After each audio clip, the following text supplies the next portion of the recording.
Hey, what's up guys? Diplex here again. Welcome back to Men of War Assault Squad 2 and, of course, Rob's Realism mod. In today's video, we are continuing the battle that started in yesterday's video. If you missed out on that part, be sure to head back to the channel and watch it. It is related to today's video and quite possibly to tomorrow's video as well. It does depend on how the two factions do in this battle. If the Germans are capable of pushing the Soviets further back from the town that they just barely captured in yesterday's video, then we will witness a Soviet final stand further back. If the Soviets win, then we will witness a Soviet counterattack, or quite possibly a different battle later on during the year. This is early 1942, so we can definitely move on to another great campaign during the war here on the Eastern Front. Welcome back, everyone. It is good to be back here in World War II. We've got a very, very tasty battle ahead of us. Down here, you can tell that the Germans have occupied the position that just barely fell in yesterday's video. Some German armor was able to knock out the AT guns, and what infantry remained here retreated back up further to the top of the hill to regroup with the rest of their battalion and company defending the heights. This small position down here was simply too weak after yesterday's battle to even continue defending it. So German armor is going to support the infantry attacking up the hill. Reinforcements have arrived. The Germans took severe casualties clearing out the town, but the Russians couldn't muster enough forces to counterattack, so they retreated up to the hill here. It was quite an even battle, and it ended in a very subtle way. There just wasn't enough armor or infantry to make a significant impact. So here we go. The second battle has begun. You can tell there's a lot of infantry attacking. Armor is not going to have an easy time moving up the hill, and the battalion or regimental command decided to leave the remaining armor in reserve here and let infantry do most of the clearing because, well, it's tough terrain and there's a lot of Soviet AT, and the Germans lost a lot of armor in yesterday's attack. So here during the second assault, armor will be more limited in only a supportive manner, not an assault manner. Oh, Russian AT guns and mortars raining hell on the attackers. We even have a few heavy guns here. Some of them have been knocked out, though, possibly due to the help of German artillery or armor. This here looks like a crater left by a 150mm shell. So the Germans do have artillery support. We might see a few more shells land as the Germans continue their assault. They've just taken the right trench. Very nice job. It was quite well defended. Lots of heavy guns and trenches and machine guns. So the fact that they could break the Soviets defending this area is quite impressive, I must say. That AT gun is gonna turn more to the left. Ooh, big explosion down there in the forest. A German Stug has most definitely been disabled by some Russian AT.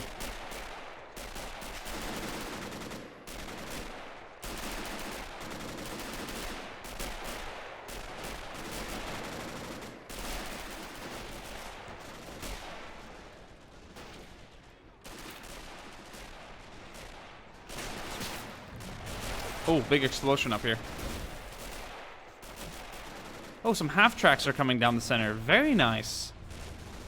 Some German mechanized reinforcements have been sent up. 2 half-tracks have been knocked out, though that Russian AT gun is still active. And I think it's going to target the third and only remaining half-track. It's going to continue moving up, though. It's going to go past the other 2 German half-tracks and use them as cover. If it can.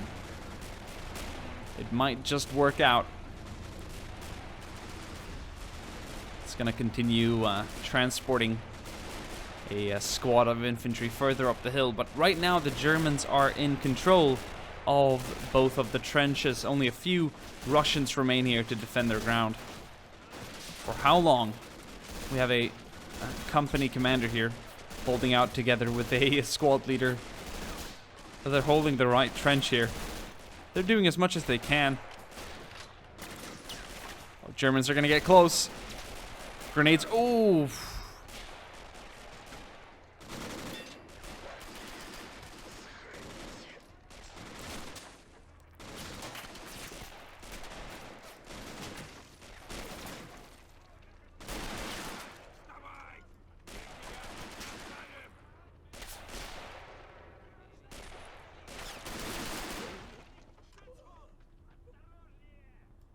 The area has been secured.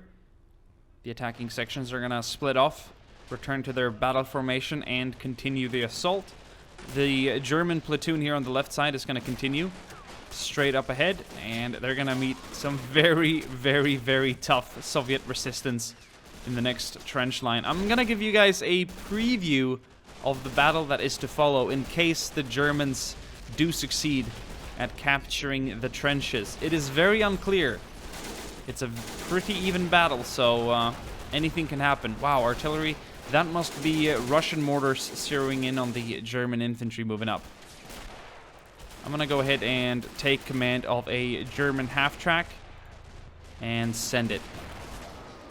Send it, Billy. Here we go. More infantry is moving up as well. So what do we have here? Well, a very nice Soviet trench line. A Maxim machine gun back here as well. It is doing work. Like, the Germans are at quite a disadvantage here because of the sort of ridge. The high ground ridges over here, so as soon as they get over it, they're going to have all the Soviet guns facing them. There's not much even ground where they can stay in cover from the Soviet guns. Where they can even return the fire, because if they are in safety, the Soviets are out of reach or view. So it's quite a tricky assault. It's a good trench line to have right behind the crest. That's what it's called, the crest of the hill. Yes, the ridge line. Did the half track? No, the half track got stuck. I think it could play a crucial role here if we can get it going. So we're going to try and send it up despite the tricky terrain. This is why we don't want to send up much armor. Wow, mortars are still landing back here. Ooh.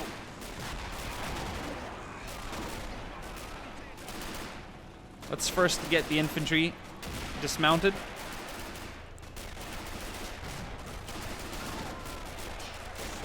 And let's send up the half-track now as a support vehicle. Look at that MG. That is going to help the Germans advance. Yesterday's battle was super cool. I wish more would have seen the video. I spent a lot of time working on it. But, oh well. It's a free platform.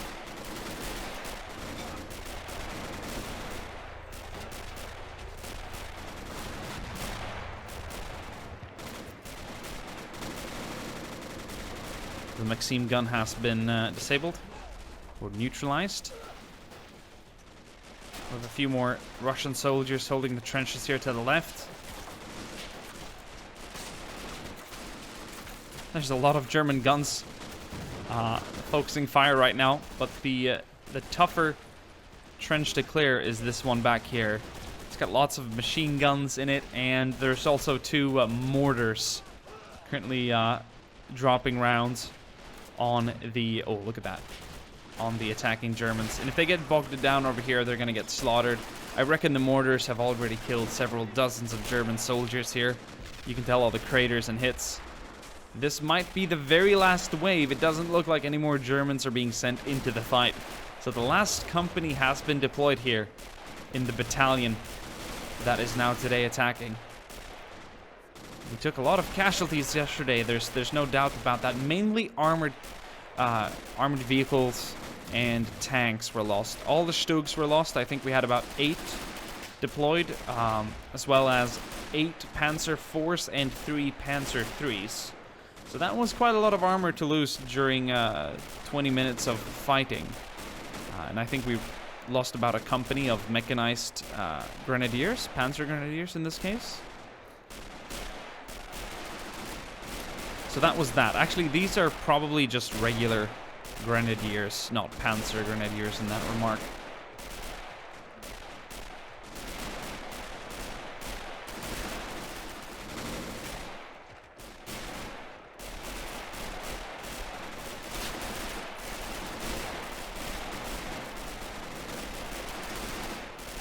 Love the uniforms. Oh boy, are they moving up. The K98 fire is very accurate. It does seem like they've knocked out most of the Russians back here. There's 2 guys remaining here on the mortars. I'm going to go ahead and evacuate them, see if they can get out. They're not going to be able to. They're going to take too much fire, and the Germans have secured the area. I'm going to give you guys a quick preview of tomorrow's battle. I'm going to go ahead and pause first, and then we're going to take a look at casualties. It's been a pretty quick battle. Then again, I had a very brief intro. We kicked it off almost instantly, so that's why it feels shorter. Oh boy, tomorrow is going to be insane. Tomorrow's battle is going to be more of a line defense. It's going to have so much armor and artillery and cannons and stuff. We're going to be bringing more German armor up to assault. It's a really, really nice final defense line here with more like sandbags and trenches, and it's just this is going to be the toughest one yet to break. But this back here is Battalion HQ, Battalion Command for the battalion that is located here. We've got tents and supplies and all. So the Soviet soldiers that were fighting down in the town in yesterday's video were troops that belonged to this battalion, probably about a company of the whole battalion. And then we had another 2 companies defending over here with remnants from the company that had withdrawn from the town. And then finally we're going to be going up against another 2 or 3 companies defending back here. This is going to be packed with soldiers and more coming in. Also armor. I'm going to even out the ground here a little bit, make it more suitable for an armored assault, and we're going to have a really, really cool battle in tomorrow's video. Thank you guys for watching, and I'll see you guys soon again. Ciao. Oh, wait, casualties. Right, I almost forgot. We're going to mark Russian casualties in yellow and German casualties in red. And oh boy, it's been a very, very brutal battle. Lots of Germans dead down here. Hundreds dead, actually. Hundreds and hundreds of dead. Like a machine gun like this one over here, which I cannot click for some odd reason. Not sure how many it took out. This guy over here took out 9, so that's quite a small amount. The AT guns have knocked out vehicles and tanks. But the mortar and this Maxim machine gun has knocked out 30 men, and the 2 mortars back here are looking at 8 and 17. So that's quite decent. It's nothing obscene or absurd, but the Maxim gun did a lot of casualties, served a lot of, or caused a lot of casualties on the German side. So yes, that's it for part 2. Hope you guys look forward to part 3. It's going to be probably the most awesome out of the 3 parts. So thank you guys for watching, and I'll see you guys soon again. Ciao.